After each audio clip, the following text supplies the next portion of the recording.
à tous et à toutes. Nous allons aujourd'hui ouvrir notre nouvelle chronique sur les Français qui ont fait ou qui font encore Israël, qui participent à sa construction, à son rayonnement ou à son développement, et qu'on a appelé les 69, en référence à l'anniversaire de l'État d'Israël.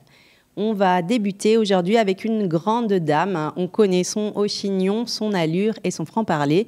Et si son nom restera dans l'histoire d'abord et avant tout pour avoir dépénalisé l'interruption volontaire de grossesse en France, nous allons nous intéresser ici, avant tout, à son enfance marquée par la Shoah et à son action en faveur de la mémoire d'Israël. Je vais bien sûr vous parler de Simone Veil. Simone Veil, c'est un destin, une force de vie incroyable qui a fait d'une petite fille juive de Nice déportée à Auschwitz un des personnages les plus marquants de notre siècle. Une femme qui, en dehors de son histoire tragique, a su s'élever au rang de personnage universel, qui a marqué l'histoire de France, l'histoire de l'Europe et qui a eu une influence considérable sur le travail de mémoire et le postulat qu'Israël doit être avant tout un État pour les Juifs, un lieu de refuge des rescapés. Simone Veil est un personnage fascinant parce que Simone Veil s'est toujours exprimée plutôt que de se réfugier dans le silence. Elle a fait de ses expériences, même les plus traumatisantes, une force et un outil de communication pour améliorer ce qui pouvait l'être. Elle a fait en sorte, avec succès, que personne ne se taise jamais. Simone Jacob est née le 13 juillet 1927 à Nice. Son père, André, est architecte. Sa mère, Yvonne, est l'idole de Simone, une femme d'une grande bonté, intègre et charismatique. Simone est la Benjamine, elle a 2 sœurs, Madeleine et Denise, et un frère, Jean. Une famille française normale, juive mais non religieuse, parfaitement assimilée, et qui n'imagine pas que le ciel peut lui tomber sur la tête dans ce pays qui est le sien. Mais la guerre éclate, des restrictions commencent à frapper les Juifs et André Jacob se voit retirer le droit d'exercer son métier d'architecte. La zone sud de la France constitue encore un refuge relatif pour les Juifs jusque septembre 1943. Mais en mars 1944, lors d'un contrôle SS dans les rues de Nice, Simone Jacob, qui a des faux papiers plutôt mal faits, se fait arrêter et elle est emmenée à l'hôtel L'Excelsior, le QG allemand de la ville. Dans les heures qui suivent, le reste de sa famille est également arrêté par la Gestapo. Son père et son frère vont être déportés en Lituanie. Ils ne reviendront jamais. Et ce jour-là, Simone retrouve à l'Excelsior sa mère et sa sœur. On va l'écouter. Ce qui se passe, pour maman, c'est que moi je suis désespérée qu'il soit là, et que maman, elle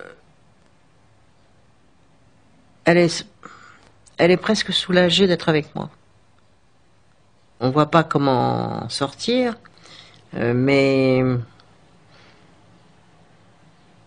on essaye de se rassurer les uns les autres, de croire que le pire n'est pas certain.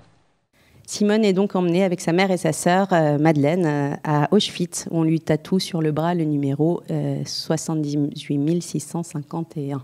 Je ne vais pas vous faire l'injure de raconter les camps à sa place et je vais la citer. Vaille que vaille, nous nous faisions à l'effroyable ambiance qui régnait dans le camp. La pestilence des corps brûlés, la fumée qui obscurcissait le ciel en permanence, la boue partout, l'humidité pénétrante des marais. Pour nous, les filles de Birkenau, ce fut peut-être l'arrivée des Hongrois qui donna la véritable mesure du cauchemar dans lequel nous étions plongés. L'industrie du massacre atteignit alors des sommets. Plus de 400 000 personnes furent exterminées en moins de 3 mois. Je voyais ces centaines de malheureux descendre du train, aussi démunis et hagards que nous quelques semaines plus tôt. La plupart étaient directement envoyés à la chambre à gaz. Alors Simone Veil rencontre dans les camps Marceline Loridan Evans, dont elle va devenir l'amie et qui va rester son amie jusqu'à aujourd'hui. Je vais vous laisser écouter les 2 amies se remémorer cette période des camps, c'est assez émouvant. Est-ce que t'es maquillée? Oh, maquillée, non. Je suis comme toujours. Toi, t'es super maquillée. On s'est rencontrés dans le bloc numéro 9 de la Gara, à l'appel. Oui, ou avant, peut-être même avant, quand on est au moment du tatouage. Sauna, oui. Ouais, je sais pas. Mais toi, t'étais J et moi, j'étais R, alors j'étais plus loin quand même. J'étais plus loin, mais enfin... Mais les jeunes, elles ont tout de même eu tendance à se faire connaissance entre elles. Oui, ça va. Même parmi les plus jeunes qui soient... Oui, c'est pour ça qu'on était coquines. Toi, avec ta mère et ta sœur, c'était extraordinaire de vous voir toutes les 3. Je t'enviais pas, hein. D'être avec maman et... Ouais. Ouais, c'était... J'étais libre, moi. Je me sentais vachement libre, moi. J'avais plus personne, c'était pas mal. Puis si j'étais venue avec mon petit frère et ma petite sœur, je serais passée direct à la chambre à gaz, alors.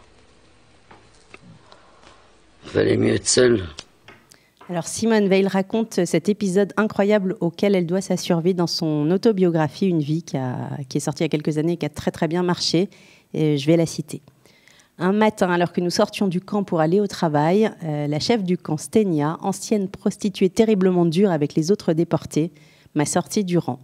« Tu es vraiment trop jolie pour mourir ici, je vais faire quelque chose pour toi en t'envoyant ailleurs. » Je lui ai répondu « Oui, mais j'ai une mère et une sœur, je ne peux pas accepter d'aller ailleurs si elles ne viennent pas avec moi. » À ma grande surprise, elle a acquiescé. « D'accord, elles viendront avec toi. » Tous les gens auxquels j'ai par la suite raconté cet épisode sont restés stupéfaits. Il s'est pourtant déroulé ainsi. Fait incroyable, cette femme, que je n'ai par la suite croisée que 2 ou 3 fois dans le camp, ne m'a jamais rien demandé en échange. Tout s'est donc passé comme si ma jeunesse et le désir de vivre qui m'habitait m'avaient protégée.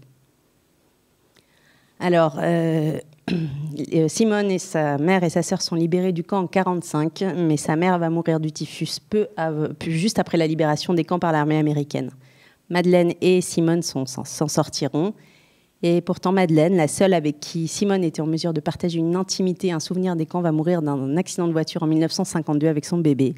Et alors qu'elle venait juste de rendre visite à la famille Veil. Ce drame sera doublement terrible pour Simone, qui n'a plus personne avec qui partager ses souvenirs du camp. À son retour en France, Simone est ainsi devenue Veil, après son mariage avec Antoine, dont elle aura 3 fils. Jean, Claude Nicolas, qui va lui aussi mourir très jeune, et Pierre-François. Et Simone Veil va entamer une carrière politique dense, qui sera notamment marquée, on l'a dit, par la loi Veil, qu'elle va faire voter comme ministre de la Santé en 1975 et qui va dépénaliser l'interruption volontaire de grossesse. Première femme élue présidente du Parlement européen en 1979, elle va avoir une carrière politique brillante, la plus brillante que n'aura jamais aucune femme française. Elle va devenir ministre de la Santé dans le gouvernement Balladur, membre du Conseil constitutionnel pendant 10 ans, à compter de 1997. Surtout, Simone Veil va défendre toute sa vie et continue de défendre le devoir de mémoire. Mais ça, on va en parler demain. Je vous remercie.